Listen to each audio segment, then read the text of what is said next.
Friends, तैयारी के आगमन का जो इनिशिएटिव है, जो ऑफर हम लेकर आए हैं, इसकी पूरी डिटेल आपको वीडियो के लास्ट में मिलेगी। Nirnay IAS by officers for future officers. किसी भी कॉम्पिटिटिव एग्जाम को फर्स्ट अटेम्प्ट में क्लियर करने का जो सेटिस्फेक्शन है, जो मजा है, वो हमें रेयरली ही मिलता है कभी लाइफ में। लेकिन ये भी एक बहुत बड़ा फैक्ट है कि किसी भी एग्जाम को फर्स्ट अटेम्प्ट में क्रैक करने के पीछे एक बहुत ज्यादा फियर जो है वो इन्वॉल्व होता है। हमें डर बहुत लगता है और हमारे माइंड में ये बात अक्सर रहती है कि इस एग्जाम की प्रिपरेशन ऑलरेडी काफी लोग बहुत सालों से कर रहे हैं, तो मैं ऐसा क्या यूनिक कर दूंगा जो मैं फर्स्ट अटेम्प्ट में से क्लियर कर लूंगा। लेकिन एक इंपॉर्टेंट फैक्ट ये भी है कि हर एग्जाम में बहुत सारे स्टूडेंट्स जो होते हैं वो फर्स्ट अटेम्प्ट में क्रैक करके आए हुए होते हैं। तो अगर वो कर सकते हैं तो आप भी कर सकते हैं, क्यों नहीं कर सकते हैं। सो गाइस, इसी कॉन्टेक्स्ट में आज मैं आपको ये बताने वाला हूं कि अगर आप यूपीएससी ईपीएफओ एग्जाम की प्रिपरेशन कर रहे हैं तो उसे किस तरीके से यहां पर आप फर्स्ट अटेम्प्ट में क्लियर कर सकते हैं। क्योंकि किसी भी एग्जाम को फर्स्ट अटेम्प्ट में क्लियर करना एक आर्ट है, ठीक है। एक यहां पे स्मार्ट वर्क है जिसको करके आप आराम से फर्स्ट अटेम्प्ट में एग्जाम को क्लियर कर सकते हैं। कुछ चीजें हैं जो आपको ध्यान में रखनी है। अगर आपने उन्हें ध्यान में रख लिया, उसे आप इंप्लीमेंट कर पाए, उसे आप एग्जीक्यूट कर पाए, उसे आप प्रैक्टिस में लेकर आ पाए, तो बिलीव मी, यहां पर आप डेफिनेटली उस एग्जाम को फर्स्ट अटेम्प्ट में क्लियर कर सकते हैं। आज हम जो बात करेंगे that is with respect to the UPSC EPFO examination के बारे में हम बात करेंगे। कैसे आप यूपीएससी ईपीएफओ का जो एग्जाम है उसे आप फर्स्ट अटेम्प्ट में यहां पर क्लियर कर सकते हैं। ठीक है जी, चलिएगा जी, स्टार्ट करते हैं डिस्कशन। लास्ट तक बने रहिएगा, बहुत इंपॉर्टेंट डिस्कशन मैं करने वाला हूं आपके साथ।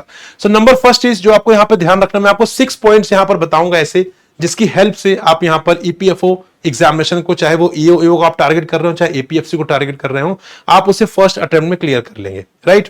सबसे पहला point, special focus on special components. तो जो स्पेशल कंपोनेंट्स हैं जैसे industrial relations, labour laws, social security, accounts, auditing, insurance etcetera, ये सारे के सारे स्पेशल कंपोनेंट है। तो इनमें आपका स्पेशल फोकस होना चाहिए। क्योंकि एक बात सिंपल से समझिए कि अगर कोई कंपोनेंट है जिसे यहां पर स्पेशल बनाया गया है, तो ऑब्वियस सी बात है उसे स्पेशल बनाया गया है तो उसे स्पेशल ट्रीटमेंट भी दिया जाएगा एग्जामिनेशन में। राइट। और अगर मैं आपकी बात करूं फैक्ट की, तो यहां पे लगभग 40% ऑफ द जो पेपर है, 40%, लगभग जो 40% ऑफ द पेपर है वो आपका स्पेशल कंपोनेंट से ही निकल कर आता है। ठीक है। तो काउंटिंग करें तो स्पेशल कंपोनेंट बहुत लिमिटेड है, लेकिन इनका अगर आप यहां पर कवरेज देखेंगे so that is approx 40% of the entire paper. पूरे पेपर में इनका जो वेटेज है वो 40% है। तो अगर आपने 4-5 जो कंपोनेंट्स हमारे स्पेशल वाले आपने उन्हें प्रिपेयर कर लिया, तो आप ऐसा मान सकते हैं कि आपने 40% ऑफ द जो पेपर है आप उसको ऑलरेडी प्रिपेयर कर चुके हैं। ठीक है। सबसे इंपॉर्टेंट चीज ये, क्योंकि यहां पर अभी क्या होगा, जो लोग प्रिपरेशन स्टार्ट कर रहे हैं वो एक प्रकार से बिल्कुल भेड़ चाल में लग जाएंगे। यार मुझे भी पढ़ाई करनी, मैं सारे सब्जेक्ट बिल्कुल 0 to 100 पढ़ूंगा। 0 to 100 की जरूरत ही नहीं है। ठीक है। क्योंकि यहां पर आपको पीएचडी नहीं करनी किसी भी कंपोनेंट में, आपको यहां पर एग्जाम को क्लियर करना है। एक बार आप एपीएफसी बन जाइए, एक बार आप यहां पे इन्फोर्समेंट अकाउंट ऑफिसर बन जाइए, उसके बाद आप आराम से पीएचडी करिए। No one is going to stop you. आप आराम से जितनी चाहे बुक्स पढ़ना चाहे पढ़िए, लेकिन अभी जो प्राइमरी टारगेट है, जो मेन ऑब्जेक्टिव है, वो एग्जाम को क्लियर करना, और उसके लिए स्मार्ट वर्क की जरूरत है। अगर आप स्मार्ट वर्क नहीं करेंगे तो आप भी उसी लीग में शामिल हो जाएंगे जहां पर लोग सालों से किसी भी एग्जाम की प्रिपरेशन कर रहे हैं। मैं आपको बता रहा हूं किस तरीके से आप यहां पर फर्स्ट अटेम्प्ट में क्रैक कर सकते हैं। तो आपको यूपीएससी ईपीएफओ एग्जाम के लिए सबसे पहला फोकस रखना है स्पेशल कंपोनेंट्स का। स्पेशल फोकस रखिए, क्योंकि वो स्पेशल कंपोनेंट है। यूपीएससी स्पेशल ट्रीटमेंट दे रहा है, आपको भी उन्हें स्पेशल ट्रीटमेंट देना पड़ेगा प्रिपरेशन करने के टाइम पर। Second is limited sources. Guys, सुनने में बड़ा ही कॉमन लगता है लिमिटेड सोर्सेज, लेकिन ये बहुत इंपॉर्टेंट पॉइंट है। आप सोचिए, अगर मैं आपको ईपीएफओ एग्जाम का एग्जांपल दूं, 12-13 कंपोनेंट्स हैं लगभग। ठीक है। सारे कंपोनेंट्स को अगर मैं मिला दूं, पॉलिटी, हिस्ट्री, इकोनॉमिक्स, ठीक है, देन फर्दर हमारा जो IR, labour law, social security, अगर मैं ऐसे सबको इंक्लूड कर दूं तो यहां पे लगभग 12-13 कंपोनेंट्स निकल कर आएंगे। Got it. यहां पर अगर आप एक कंपोनेंट के लिए 2-2 सोर्सेज भी रेफर करते हैं, तो आप मान लीजिए कि आप 25+ सोर्सेज रेफर कर रहे हैं। चलिए, कैसे करके आपने एक बार उसे कंप्लीट कर लिया, क्या आप उसे वापस रिवाइज कर पाएंगे? The answer is no. तो यहां पर कई बार क्या होता है ना, हम एक ही चीज को मल्टीपल अलग अलग सोर्सेज से पढ़ रहे होते हैं। हमें लग रहा होता है कि हम अच्छे से प्रिपरेशन कर रहे हैं। जी नहीं, आप सेम ही चीज को, आप सेम ही सेंटेंस को अलग अलग जगह से अलग अलग तरीके से पढ़ रहे हैं। उसकी फ्रेमिंग अलग है, मीनिंग तो वही है ना। तो यहां पर सोर्सेज जितने लिमिटेड रख सकते हैं, मैं बोलूंगा कि हर एक पर्टिकुलर कंपोनेंट के लिए सिर्फ एक ही सोर्स रेफर करिए। ठीक है। सिर्फ एक ही सोर्स। जैसे आईआर, लेबर लॉ के लिए एक सोर्स रखिए।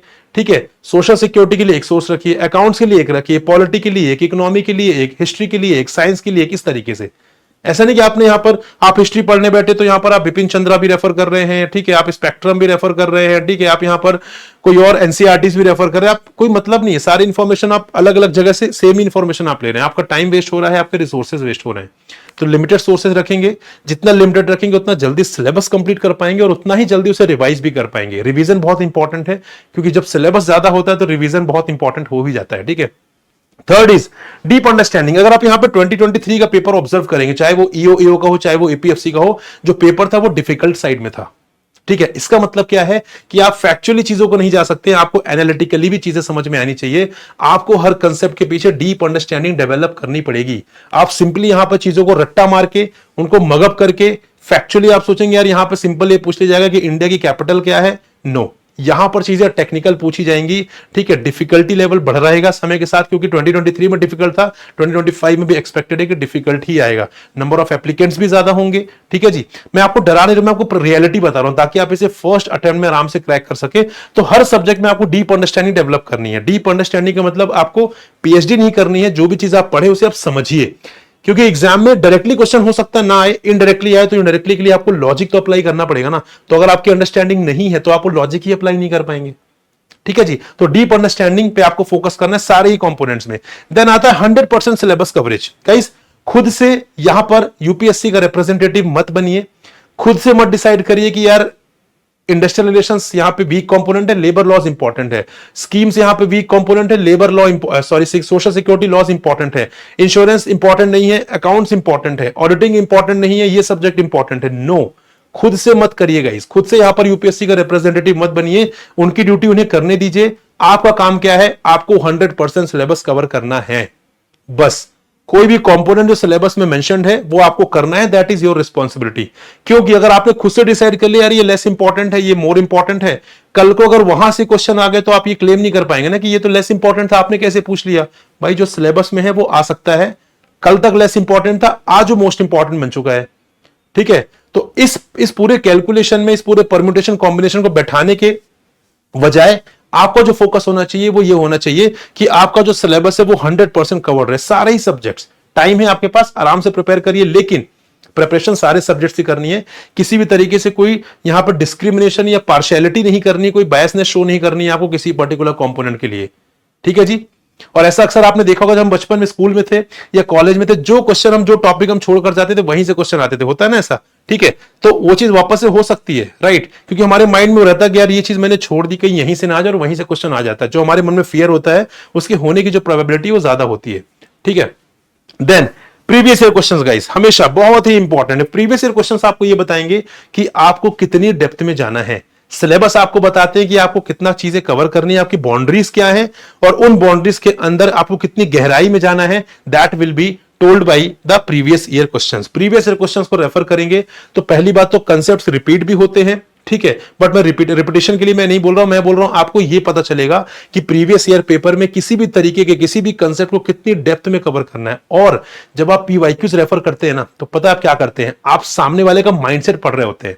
आप यूपीएससी का माइंडसेट पढ़ेंगे यहां पर, जब आप पीवाईक्यूज कवर करेंगे तो आप यहां पे आप यूपीएससी का माइंडसेट आप समझने की कोशिश करेंगे, ठीक है। और यूपीएससी का जब माइंडसेट आप समझ लेंगे तो आपकी जो प्रिपरेशन है उसका पूरी तरीके से डायरेक्शन बदल जाएगा, और आप उसी तरीके से प्रिपरेशन करेंगे जिस तरीके से एग्जाम के रिक्वायरमेंट है। अभी तो हमें अपने तरीके से पढ़ना होता है, लेकिन जब हम देखेंगे कि यूपीएससी किस माइंडसेट से क्वेश्चन पूछ रहा है, किस माइंडसेट से किसी भी कंसेप्ट को यहां पर पूछा जा रहा है, आपका माइंडसेट वैसा ही हो जाएगा। और वही सबसे इंपॉर्टेंट है। अगर आपने यूपीएससी के साथ अपना अलाइनमेंट कर लिया माइंडसेट का, आपका माइंडसेट और यूपीएससी का माइंडसेट सेम सोचने लगे, हालांकि वो हो नहीं पाता है, यूपीएससी हमसे एक कदम आगे होता है, बट स्टिल आप अगर वहां आसपास ही पहुंच गए तो आपके लिए काफी इजी हो जाएगा इस एग्जाम को क्लियर कर पाना। तो यहां पर प्रीवियस ईयर क्वेश्चन को हमेशा रेफर करना है गाइस, हमेशा।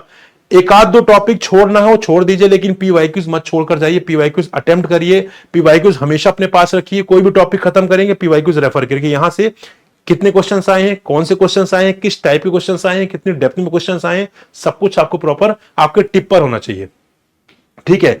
And last but not the least, rather one of the most important thing that I would say ever in any competitive examination, that is practice, practice and practice guys, practice, practice and practice, that's it।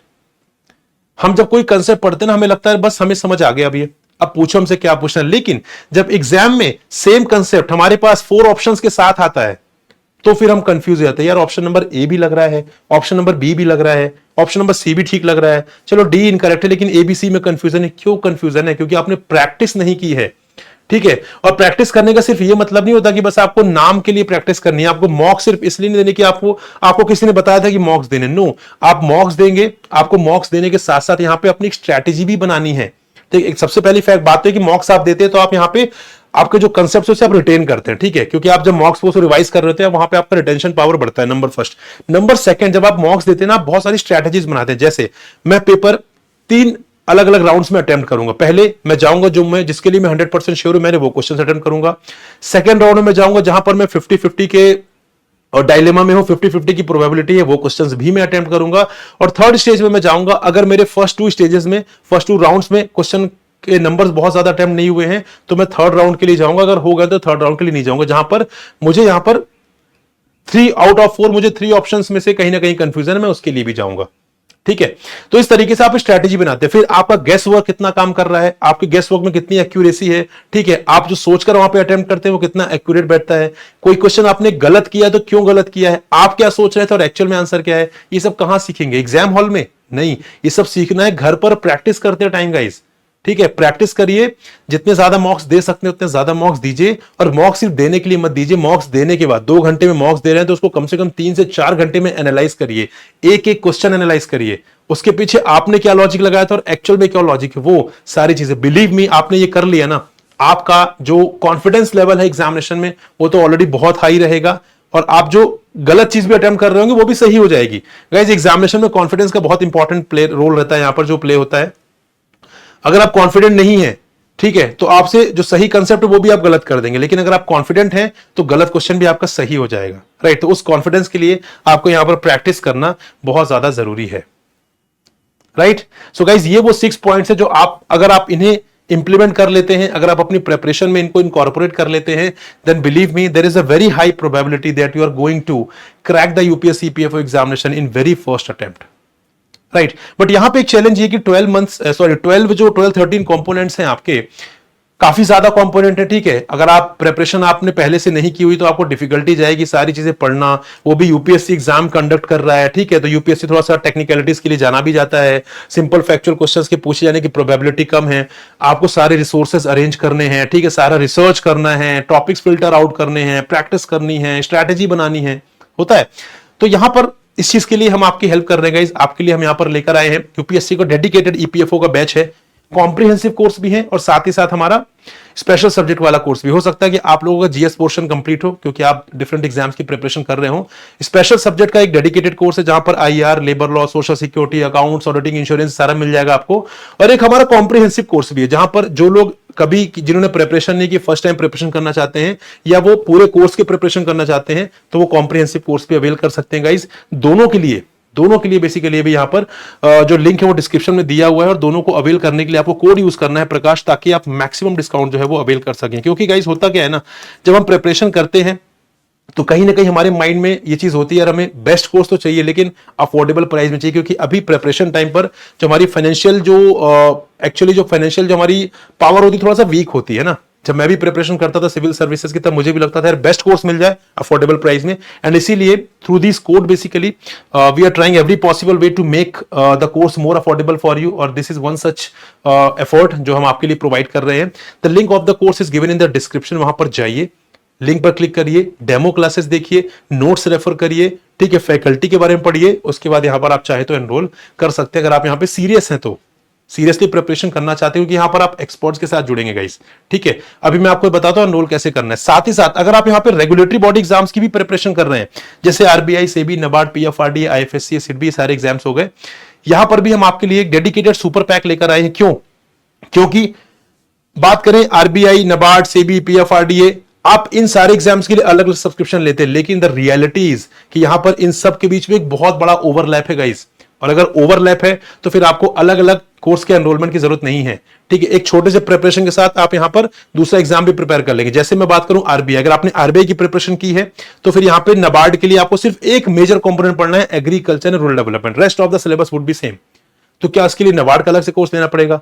Similarly अगर आपने RBI की preparation की है, सेबी के साथ 60-70% का overlap है, तो क्या सेबी का नया कोर्स लेंगे? नहीं। इसीलिए यहां पे आपकी जो फाइनेंशियल बर्डन है उसको कम करने के लिए हमने यहां पे रेगुलेटरी बॉडी का सुपर पैक जो है वो लॉन्च किया है। यहां पे आपको RBI, NABARD, PFRDA, SEBI, IRDI, IFSC, NPS सारे एग्जाम्स मिल जाएंगे। सिर्फ एक सब्सक्रिप्शन के साथ आपको अलग से कोई भी नया सब्सक्रिप्शन यहां पर नहीं लेना है। ठीक है जी, राइट। तो यहां पर गाइस आप इसको भी देख सकते हैं, link is also given in the description. साथ ही साथ मैं आपको बता भी देता हूं किस तरीके से आप एनरोल कर सकते हैं यहां पे। तो आपको सिंपल करना क्या है, आप यहां पर एक तो लिंक दिया डिस्क्रिप्शन, वहां पर तो आप जा ही सकते हैं। टेक्स्ट बुक की वेबसाइट डायरेक्टली आप यहां पे विजिट कर सकते हैं। गूगल पर जाइए, सिंपली यहां पर टेक्स्ट बुक टाइप करिए, ठीक है। उसके बाद click on the first link, यहां पे फर्स्ट लिंक पे आप क्लिक करिए। उसके बाद आपको यहां पे सुपर कोचिंग का ऑप्शन दिखेगा, click on the super coaching. उसके बाद यहां पे आपको मल्टीपल एग्जाम्स दिख रहे होंगे सारे के सारे, ठीक है। मैं आपको रेगुलेटरी बॉडी एग्जाम के साथ बता देता हूं, क्योंकि यहां पे एग्जाम सारे सेम, या ईपीएफओ के साथ ही बता सकते हैं, ठीक है। प्रोसेस सबका सेम रजिस्टर करने का। जैसे मान लेते हैं ईपीएफओ एग्जाम हो गया, यहां पर 2 कोर्सेज में आपको बता रहा था। यहां पे आप कॉम्प्रिहेंसिव सपोज लेना चाहते हैं, इस पे आपने क्लिक किया, इस पे इसके बाद आपको सारी इंफॉर्मेशन वहां पर मिल जाएगी, ठीक है। जैसे यहां पर देखिए सारी इंफॉर्मेशन आपको दिख जाएगी। और अभी यहां पर एक हमारा तैयारी का आगमन जो इनिशिएटिव वो भी चल रहा है, ठीक है। इसके तहत आपको फर्दर और डिस्काउंट मिल जाएगा, मैं आपको बताता हूं अभी। यहां पर आप आइए नीचे, यहां पर आपको सारी चीजें दिख जाएंगी। यहां पे courses, super teachers, demo classes, test series, study note, सब कुछ आपको देखने मिल जाएगा। जैसे मैं आपको यहां पे स्क्रॉल करके अगर दिखाना चाहूं तो आप देख सकते हैं ये सारी फैकल्टीज हैं, और भी फैकल्टीज हैं, आप इनके बारे में इंफॉर्मेशन ले सकते हैं। यहां पर आपको डेमो क्लासेस दिख जाएंगी। जैसे मैंने यहां पर क्लिक किया प्रकाश पर, तो ये मेरे डेमो क्लासेस जो आपको आईआर, लेबर लॉ की, सोशल सिक्योरिटी की, इकोनॉमी की, ठीक है। फर्दर मैं इसको और स्क्रॉल डाउन करूंगा तो आपको यहां पर नोट्स के भी यहां पर आपको सैंपल देखने के लिए मिल जाएंगे, ताकि आप इसे देखकर रेफर कर सके। Got it. तो इस तरीके से आप सारी इंफॉर्मेशन लेने के बाद आप सिंपली यहां पर स्क्रॉल डाउन करेंगे, आपको यहां पर पेमेंट का ऑप्शन दिखेगा, विच इज राइट नाउ अभी दिख रहा है 2999, ठीक है जी। इसको अगर आप यहां पर फर्दर अगर मैं यहां पे आपको और डिस्काउंट की बात करूं, यहां पे आपको कूपन कोड ऐड करना है। कई बार कूपन कोड यहां पे कोई ना कोई एडेड होता है, तो उसको आपको रिमूव करना होगा, and you have to apply the coupon code Prakash. ये मेरा नाम है, ठीक है, प्रकाश। ये अप्लाई किया मैंने, और ये देखिए कोर्स इज 2499, पहले 2999 था, 2499, मतलब आपके लिए कॉस्ट और कम हो गई, ठीक है। तो इस कोड की हेल्प से, और ये क्यों, क्योंकि अभी एक सेल हमारी चल रही है, दैट इज तैयारी का आगमन ऑफर जो हमारा चल रहा है, बहुत ही लिमिटेड टाइम के लिए है। और यहां पर इसका जो ऑफर है, जो सीट्स है, वो भी लिमिटेड है। उसके बाद जो ये बेस प्राइस है वो भी हाइक हो जाएगा, और ये वाला प्राइस भी आपका हाइक हो जाएगा, ठीक है। लेकिन कोड जो है आप कभी भी अप्लाई कर सकते हैं, आपको मैक्सिमम डिस्काउंट डेफिनेटली मिलेगा जो उस टाइम पर यहां पर रन हो रहा होगा। साथ में ईएमआई फैसिलिटी भी है, आप उसको भी अवेल करिए। यहां पर लमसम भी पे कर सकते हैं, ईएमआई पे कर सकते हैं, that is completely up to you, right, ठीक है जी। तो यहां पर आपको ये ध्यान रखना है, यहां पर डू रिमेंबर, आपको सबसे पहले कोड याद रखिएगा जिसके थ्रू आपको मैक्सिमम डिस्काउंट मिलने वाला है, इसको आपको याद रखना है। और साथ ही साथ मेरा टेलीग्राम ग्रुप भी ज्वाइन कर लीजिए गाइस। इसके साथ आप मुझसे टच में रह सकते हैं, जो भी क्वेरीज हैं आपकी, वो क्वेरीज आपके रिजॉल्व हो जाएंगी ओवर द ग्रुप ओनली। आपके जो भी इश्यूज है वो यहां पर रिजॉल्व हो जाएंगे। Just need to ping me there कि ये इश्यूज हैं आपको कंसेप्ट में, स्ट्रेटेजी में, I will be helping you, right? So thank you very much guys for watching and listening me. I hope this session was fruitful for you. We'll meet in another informative video. Till then, goodbye, happy learning, take care, and Jai Hind guys.